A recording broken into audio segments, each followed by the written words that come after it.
बॉलीवुड की dream girl से मशहूर हेमा मालिनी अपनी सुंदरता और अदाकारी से सभी का दिल जीता है। उनके काम को बहुत पसंद किया गया।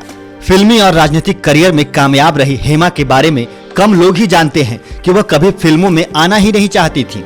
उन्हें डांस से बहुत प्यार था और वह एक प्रोफेशनल डांसर थी, लेकिन हेमा की मां चाहती थी कि वह फिल्मों में भी हाथ आजमाएं।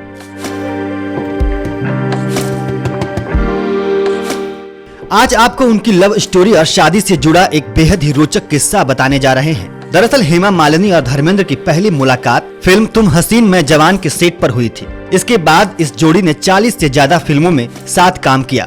जब धर्मेंद्र को हेमा मालिनी से प्यार हुआ था तब वह पहले से ही शादीशुदा थे। अपनी autobiography Hema Malini the authorised biography में हेमा मालिनी ने खुलासा किया है कि अपने समय में दो सुपरस्टार जितेंद्र और संजीव कपूर ने उन्हें शादी के लिए प्रपोज किया था, लेकिन वो धर्मेंद्र थे जिन्होंने हेमा मालिनी का दिल जीता था।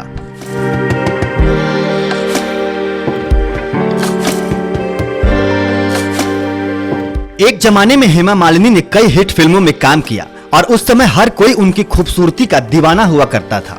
यूं तो हेमा आज भी किसी अप्सरा से कम नहीं लगती, मगर अब उनकी शादी हो चुकी है। उनके जीवन से जुड़े कुछ दिलचस्प किस्से बताने जा रहा हूं जो शायद आप नहीं जानते। एक वक्त ऐसा भी था जब हेमा मालिनी की शादी जितेंद्र के साथ फिक्स होने वाली थी कि एक फोन कॉल के बाद दूसरी घंटी भी बज गई और सब कुछ ताश के पत्तों की तरफ बिखर गया। वह फोन किसी और का नहीं बल्कि धर्मेंद्र का था। धर्मेंद्र का वो फोन इस समय आया जब हेमा की जिंदगी बदलने वाली थी।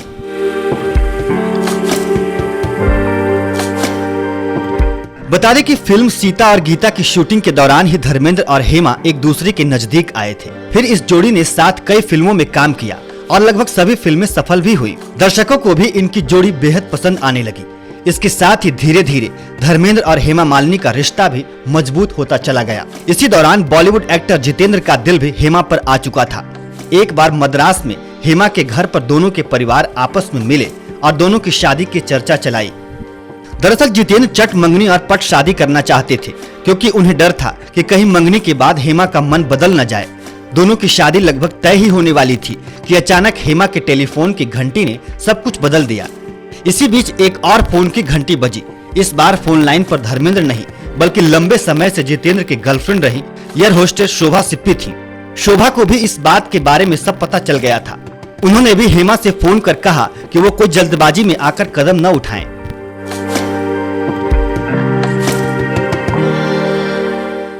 हेमा मालिनी ने डेक्कन क्रॉनिकल को दिए एक इंटरव्यू में कहा, जिस पल मैंने धर्मेंद्र जी को देखा मैं जान गई कि वो मेरे लिए ही बने हैं। मैं उनके साथ जिंदगी बिताना चाहती थी। धर्मेंद्र पहले से शादीशुदा थे। ऐसे में हेमा मालिनी से शादी करने के लिए दोनों ने पहले अपना धर्म परिवर्तन कराया। धर्म परिवर्तन के वक्त हेमा मालिनी ने अपना नाम आयशा बी रखा और धर्मेंद्र ने अपना नाम बदलकर दिलवार खान कर लिया था। हेमा मालिनी धर्मेंद्र की दूसरी पत्नी है, ये बात तो सभी जानते हैं। उसके बाद 1979 में हेमा और धर्मेंद्र ने अपनी शादी रचा ली।